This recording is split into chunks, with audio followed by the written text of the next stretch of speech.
Jones from Marketing Showcase, and thank you for checking in to watch one of our on-demand webinars from our January online event.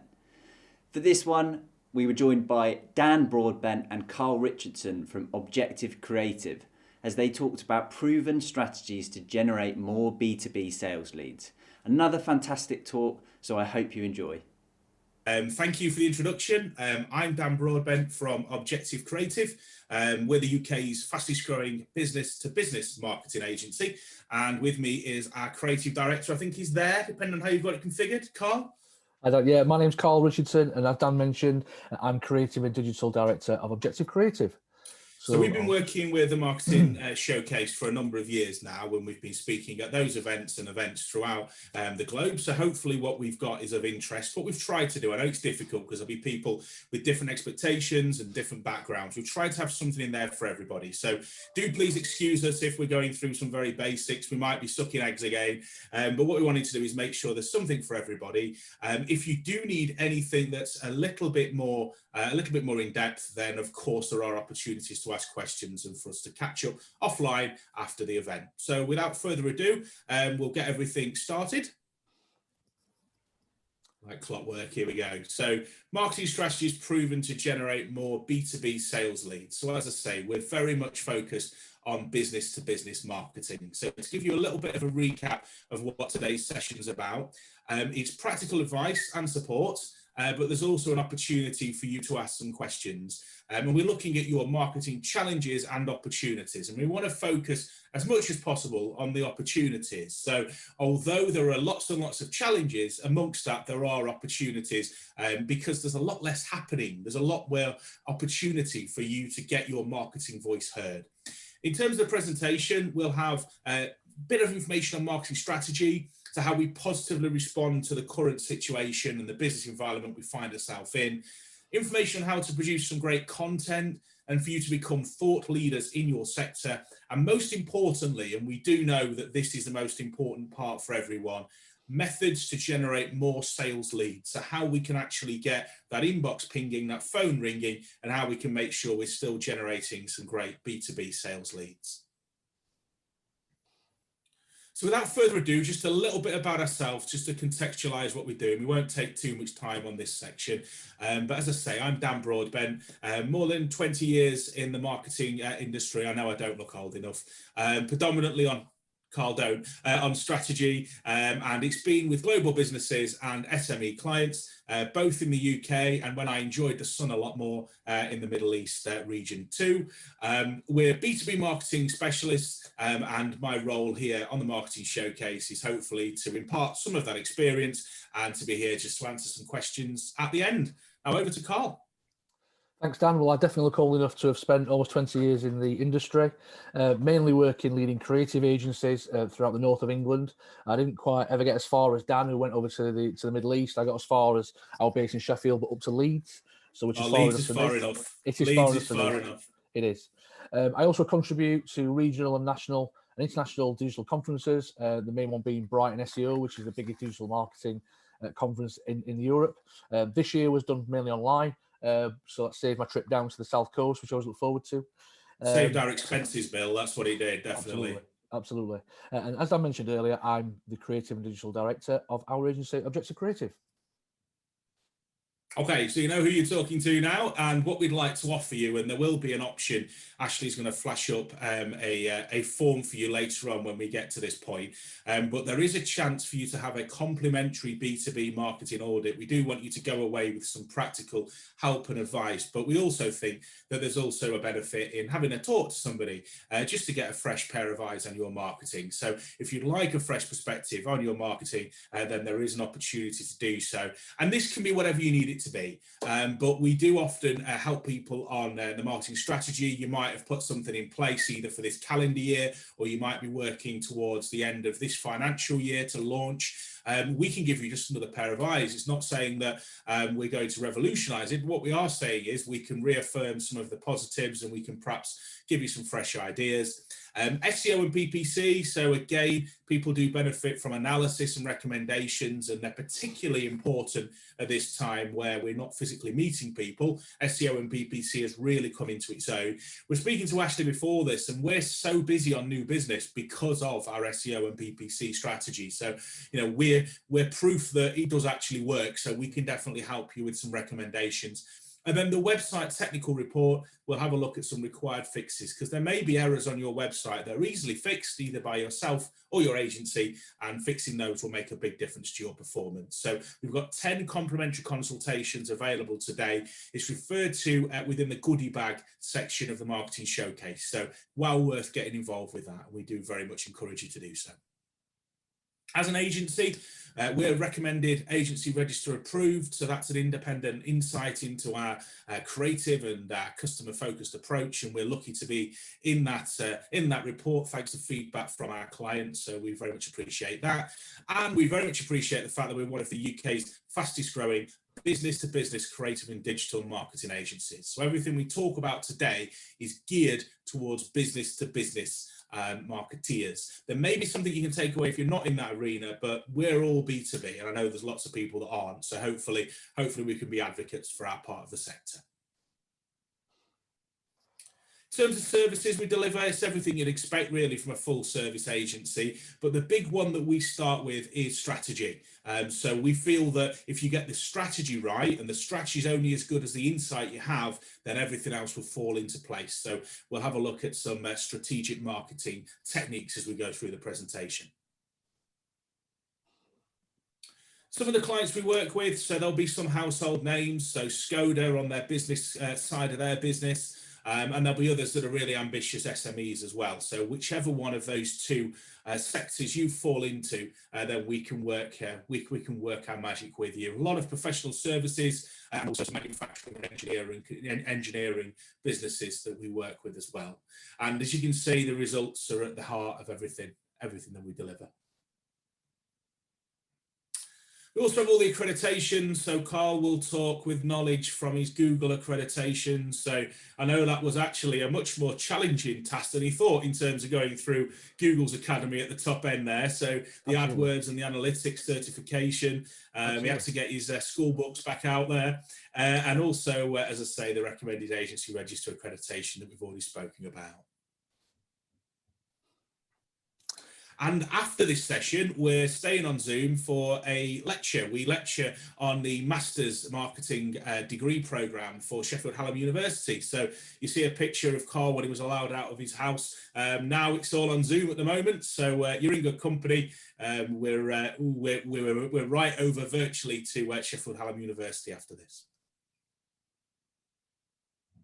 Some of the people we work with, as I say, some familiar names and some that are very ambitious SMEs. So without further ado then, that's the commercial break over with. Let's get through with the presentation. So if you can take away some hints and tips on how you can generate more B2B sales leads. So first of all, we want to put a bit of context to what we're talking about today. So we're certainly not going to pretend that it isn't a difficult environment. It certainly is. For us as a business and for many of our clients, last March, you know, things did really get impacted very, very severely. But people slowly and surely got back on the horse and got going with their marketing. But it is true that Campaign magazine, so one of the industry leading magazines, has shown the marketing budgets have fallen at a fastest rate since 2009. In our experience, and this is no more scientific than that, but in our experience over the summer months, we certainly found that marketing budgets return. There's only so long you can reduce your marketing spend without it having a devastating effect on your business. And I would say for our clients, we're now at least at the level we were at pre-pandemic. So I think there's very much light at the end of the tunnel, but we do understand that there were some marketing budgets that have been fallen. And if you are within an organization, it's frustrating, I'm sure, if the people controlling the purse strings don't really see that we do need to be reinvesting in marketing. But we acknowledge there's an issue, and let's try and find the best way out of it. This is another perspective, though, the IPA perspective, which really says at a time when people are spending less on marketing, there are more opportunities for you to make your marketing pounds go further. So the quote is, when others go quiet, your voice gets louder. And that's definitely true. And I think we're as candid enough to say that we're taking opportunities such as a speaking opportunity today, because we know a lot of agencies are not in a position to do so. So we do hope if you can find opportunities where you can be seen as thought leaders in your industry, you'll actually have a lot less background noise. There'll be a lot less competing messages. And there's some really famous examples of during times of Great Depression. So if we go back to the Second World War, for example, some of those brands that are so familiar today, they actually, build that success on the marketing they did during the times of depression, because they then become familiar to households throughout the world. So there are lots of case studies, and I do think that now is the time to make sure that your marketing pounds are actually spent better. And the last quote from Harvard Business School: businesses that marketing spend during a crisis often emerge from the downturn with increased market share. So it's not just me saying it, it's the brightest brains in the business schools as well. And we're talking about brand value here, and I wanted just to put into perspective what we mean by brand value. So Millward Brown assessed the most effective B2B brands in the world, and they ranked them on how they're perceived by audiences and the revenue they generate. So all the brands on screen you've got are B2B brands, or at least brands with a B2B angle to them. They'll all be very familiar to you, and they've got eye-watering levels of brand value. And the good news for us B2B marketeers is that brand value sticks in the B2B sector. So of the 14 of the top 20 B2B brands right back in 2006, they're still ranked in the top 20 today. But if you look at B2C marketing, then only 8 of the top 20 B2C brands in 2006 remain in today's top 20. And we think that's really significant.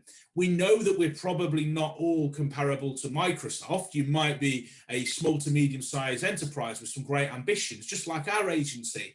But within your sector, within your geography, and within your area, if you invest in your brand today, B2B marketeers are going to get a greater return on that investment because there's much more longevity. And that makes sense, really, because if you look at 2006, which are big B2C brands, then you'll be thinking of the likes of Debenhams, who yesterday was sold for 50 million and now it's going to be online. Woolworths, there's all these names that were big then, whereas on B2B, we're still looking at many of the top brands. So it's really important to say what we do today is going to have some longevity to it. And how do we build that brand? Well, it's a combination of 3 very, very important components. Successful campaigning, so choosing the right channels, and also engaging messaging and branding. They're really the ones that we're really, really interested in. And as a marketing agency, we're really passionate about the top one, messaging, because a lot of businesses do invest heavily in their brand, superficially, their logo, their colors, their images, but they forget that the messaging is actually the most important part. So let's go through how we plan here. So before you plan your next marketing campaign, we need to identify your key audiences. That's really, really important. It sounds very simple, and there may be many of you who are looking at me thinking, of course we do that. And I'm sure you do, but there'll be others that don't always look at their key audiences. And I think that might have changed over the past 12 months. With everything that's changed in the world, revisit it. Are your key audiences all the same? Do that audit of who is buying your goods and services, identify them, and make sure that you target your marketing messages towards them.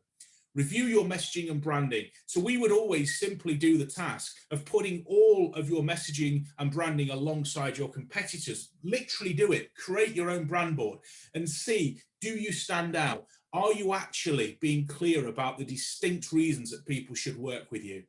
Evaluate your competitors and ensure you're giving customers those unique, those distinctive reasons to choose working with your business. That's the simplest piece of advice that I would put forward, but it's one that if you do go away and do, it's just often worth recapping it. And for us as a business, we're in the same position. It's most difficult for us to be impartial about our business. So we actually go away and we stand and with people that are third parties to our business, and we get their opinions as well. So we do work with, you know, consultants to make sure that fresh perspective is always sought, to make sure our messaging and branding really shows what's different and distinctive about choosing our business. So the messaging. So I just want to give you a few simple ways of looking at how the messaging is constructed. So we always talk about the key messages that are available to people above the fold. And Carl will want to talk a little bit about this in future. But we're talking about, without scrolling down a web page, can you see all of the important messaging you would want your customer to see? In this instance, we've got three big messages for this particular customer. We have a cost saving, so the cost that we save people on rental costs. We have our range and service, so any vehicle, anywhere, anytime. And we have a number of vehicles that are available. So the product range, if you like, 500,000 vehicles, over 500,000 vehicles available. That's supported by some of the big names that this client works with. So it's a very simple set of messages, but we know that if people engage with those messages without scrolling down the page, they've heard everything that we really need them to know about this particular business. So look at your own website and say, without scrolling down the page, am I telling people what we do, why they should choose you, why they should trust you, and giving them, more importantly, ways of getting in touch. The secondary messaging that you see on screen comes further. So we go into, I suppose, the nitty-gritty, the detail, if you like. Further down, we use some content that is engaging, video content, infographics, but it's that important shop window, if you like. What happens when someone lands on your website? Before they scroll, are they being told everything you need them to know about the unique reasons to choose your business? The next point is to tell a story, and we've actually got a lecture this afternoon where we're talking to the master's students about storytelling in B2B marketing. And in this instance, this is a great bit of advice that's coming from Google. They found that 40% of B2B buyers are aged between 18 and 34.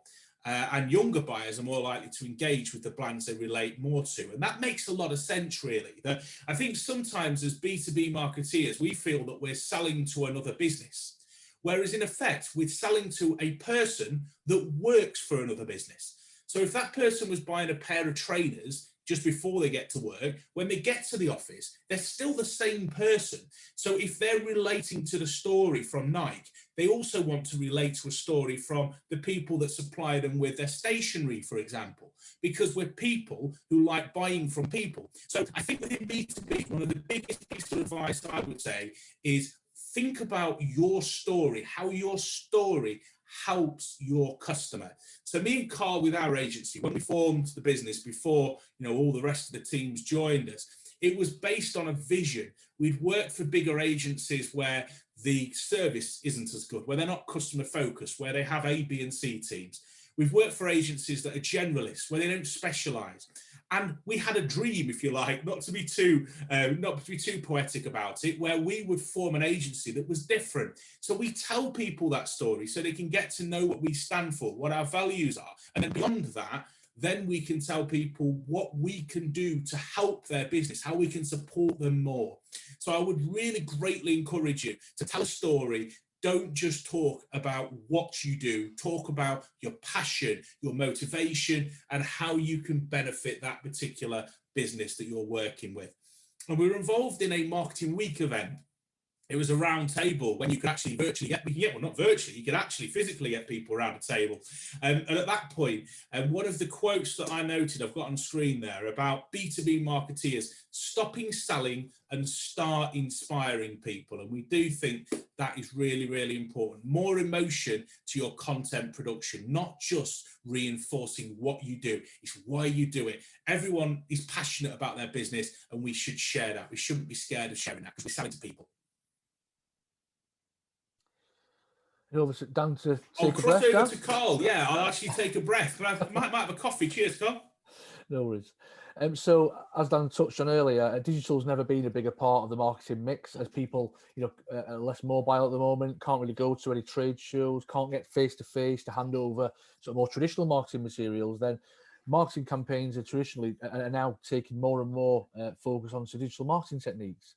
So we want to sort of give you a few hints and tips throughout this next section, and talk to you about how you can help improve some of your landing pages and some of your website traffic.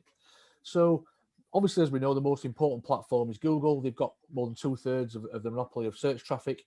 So that looks like 2 trillion searches are made a year, and a growing number of searches are made by voice rather than type. So that's going to have some quite big effects on digital marketing and SEO in particular, search engine optimization, because how we speak to a voice-enabled device against how we actually type a query into a search engine is very, very different. So making sure technically we've got the information that the new devices can understand and read, because they're very different to Google traditional algorithms, and also making sure that we're optimizing for terms that people are more likely to use in everyday speech rather than shorthand type into a search engine. And also, the best thing about digital marketing is that we can be absolutely finite about the results we're getting. So obviously, everyone's goal is wanting to generate more website visits, but more importantly, more relevant visits. Getting traffic to a website is not usually that difficult. Getting relevant traffic is. So we can precisely measure the ROI of all our activity, and search engine marketing and PPC can generate huge amounts of relevant traffic. So that's the most important thing, not getting the traffic numbers up, getting relevant traffic.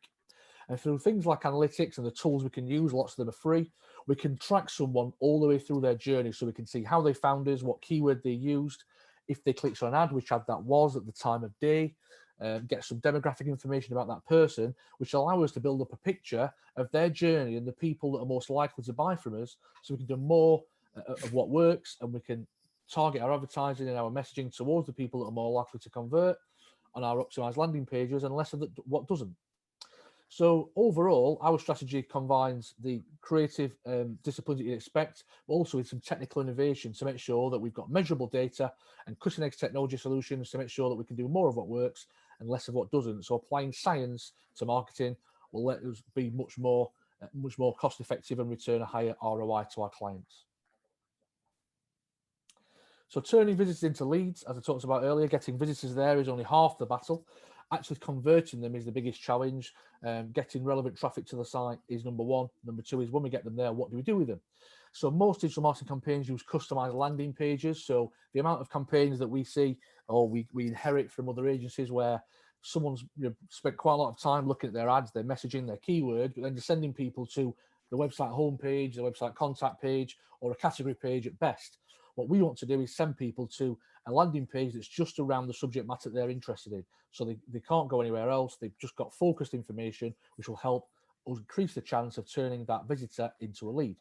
And with analytics, we can identify 5 rules, and these are 5 tips that we can give you to make your landing pages more effective and make them work that little bit harder.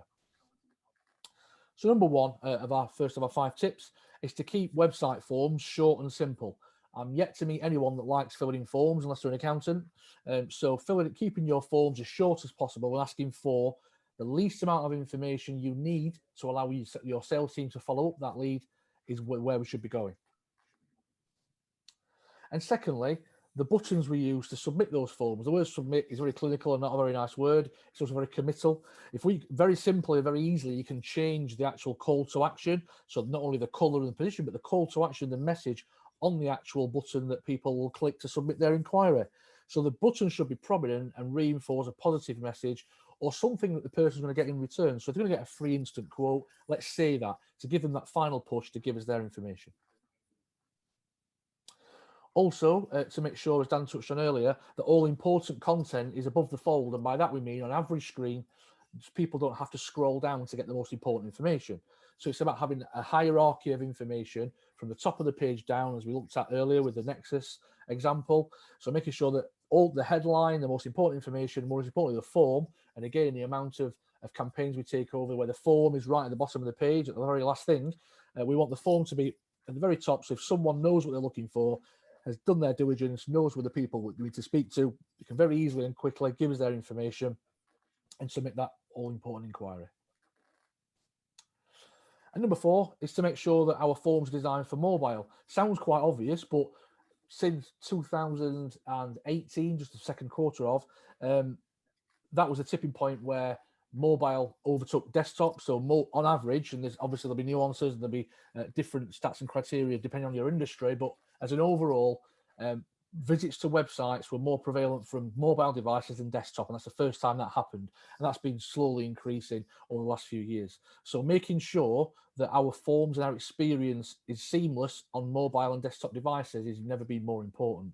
The last thing we want to do is pay for traffic, or either buy agency fees to produce SEO content, or directly to advertisers like Google via PPC to get that all important traffic to our page, where the mobile experience, for example, isn't as even possible or as seamless or as fluid as it could be. So making sure it's fully tested across all the different devices and operating systems. And finally, making sure there's no escape route. So if someone's come to hopefully if our ads are working correctly, our keywords are targeted correctly, and our audience is defined, people that land on our landing page should be the right people. So we don't want them to go and look at other parts of our website or other offerings. We want them to give them all the information they might want on this landing page, and the only way they can escape is to give us their information or open another tab and go somewhere else. So this has been proven to generate more sales leads by taking out those escape routes, so people aren't wandering off with their attention, clicking on that website navigation, looking at other parts, looking at our news. We want them to solely focus on the messaging that we've put and provided to them and give us their information. So back to you, Dan. Thank you. So we're just going to wrap up now with just a little bit of a recap. So in terms of how you start kickstarting sales, and I've seen in the chat there's been people talking about reduced budgets and focus on different disciplines such as social during this period of COVID disruption. What we would say is there does need to be a point where we start looking to the future, and I think there's a lot more confidence within the market to do so now. So one thing you could do without spending additional budget is to look at your brand messaging, look at your audiences, and make sure the two are aligned. And it's good to work with a third party to help you to do that, because you can sometimes be too close. You sometimes don't see what it is that you're doing as a business that is so unique, so different, and so powerful. So talk to your customers, find out why that might be. The second thing is to identify your prospects. And the third thing is to plan your marketing channels. And finally, be more digital. We're not pretending that nothing's changed. There certainly is a greater emphasis on digital, certainly within certain age groups as well. The older demographics, we were at a conference we contributed to with Microsoft, and it's quite startling, the difference. So there is more online opportunity, and hopefully with some of the tactics we've given you, you can take that away into your own business, or to work with an agency to make sure your landing pages and your PPC advertising and SEO campaigns are more effective. So your opportunity now to take this further with a complimentary B2B marketing audit. Ashley, if you don't mind sharing the form, people can choose as to whether they would like to go forward with the audit or they would like a copy of the slide deck. We would very much like you to choose the audit, because it'd be fantastic to talk to B2B marketeers about ways that you could improve your B2B marketing. We will schedule a no obligation call. We will discuss your strategy. We'll discuss your website. We can produce website audit reports, SEO and PPC reports as well. But the most important thing is just to have a second opinion, really. We can all use that. We certainly take advantage of those offers from people from other professional services. So that's why we're hopefully able to do that for you today too. So we've got 10 of these available. So please do select that option and we can go forward and hopefully have a conversation in the next few days. So thank you very much for your time. We're Objective Creative and we'll be here for any questions if you have any. Ashley. Thanks, Dan. Thanks, Carl. That was awesome. Enjoyed that presentation very much. So I'm sure there's lots that our audience were able to take away from that one. And I'm going to kick off the question and answers whilst that poll's going on kind of in the background by sort of asking about, you spoke about identifying kind of a persona from a strategy point of view and thinking yes, of course, type of customer you're trying to target. And I certainly know when I look at our marketing plans, when I think about trying to, craft some sort of a campaign, I've got an ideal client in mind. But being so close to my business, sometimes that's very different from the actual customer that is receiving that thing. Because I'm so close, I'm biased and I can't see that. So what's your advice about creating a proper persona that is true to the actual customer? Yeah, and the biggest one is to talk to people. Really, don't be frightened to pick up the phone or to email people. So in terms of your current clients, it's really, you can sometimes get some really interesting feedback as to why they actually enjoy working with your business. So talk to your clients, and if you can, and this is more difficult, but there's always a prospect who perhaps you've been calling and they never actually transact with you. But if you've got a relationship with them, find out why they're not choosing you. That's equally as important. And I think my final point would be that if you ask the question, and it's actually from Marketing Showcase, people are probably more polite than if I ask the question from an agency, because they might tell me something about your business that they don't want to tell you, and vice versa. So I think that's where working with a third party works. But if not, then talk to as many people as you can and get as much feedback as you can that informs your persona. So it's insight driven rather than just driven by your own perceptions. Brilliant. Thank you very much. So that is everything we have time for. And that rounds off our last webinar of day one for Marketing Showcase Online. A brilliant day. Dan and the other speakers, thank you so much for giving up your time to speak to us today. And all the attendees that have joined us, thank you so much for supporting us whilst we kind of battle through this online. Hi everyone, thanks for watching another recording from Marketing Showcase Online. I hope you enjoyed it. Just to let you know, we've got all of the recordings uploaded to our brand new YouTube channel, so go over there and check it out if you want some more great content. We run these events once every month, free of charge, so head over to our website to grab tickets for next month's event. I look forward to seeing you there.